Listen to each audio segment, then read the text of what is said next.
I'm Storm Team 8 meteorologist Matt Kirkwood, and yet another year we're kicking off the snow conditions report, and things are looking pretty good. We're coming off a cold November, laying down some decent snowpack, at least in parts of the state. In Grand Rapids, we ended up a little over 5 degrees below average, and it wasn't just here in southwest lower Michigan. You can see the scope of all the cold air out there, and with that cold came some snow, some pretty good snowstorms, especially late November.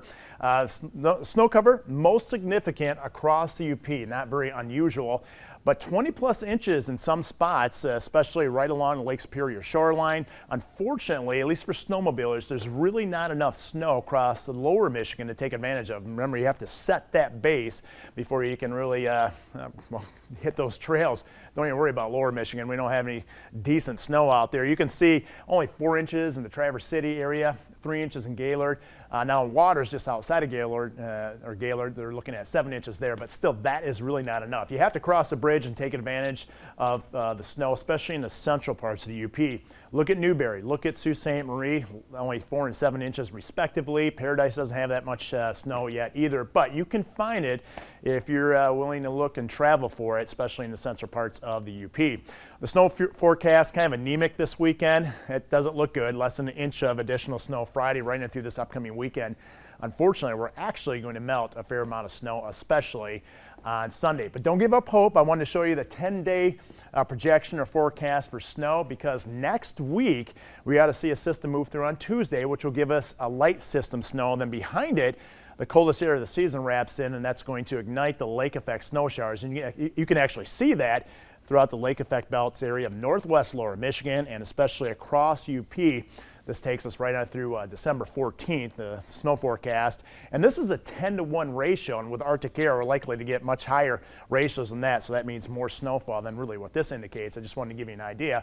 Whatever we melt this weekend, we will replace next week. So this is the reason why. You can see the cold air spilling in across the United States. The heart of it should be here on Wednesday. This is not going to be a scenario where we lock in the cold like what we saw last winter in mid-January and on.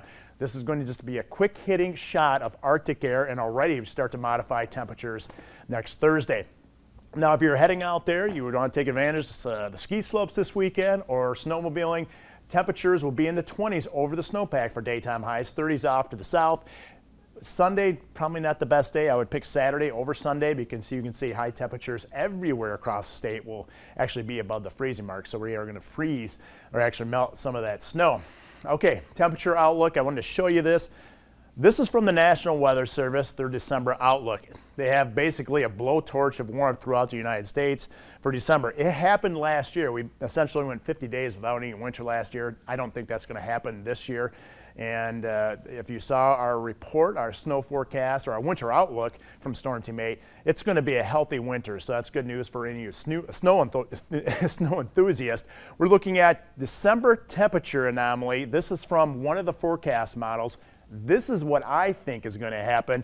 Temperatures are actually going to end up a little bit below average here across the Great Lakes. And for this winter, probably, I think the coldest month is going to be, at least relative to average, February and March. So again, it looks like a great snow season for you enthusiasts out there. And anytime you want an update, every week I'll have the latest on the snow conditions report every Friday. So always look for that at woodtv.com.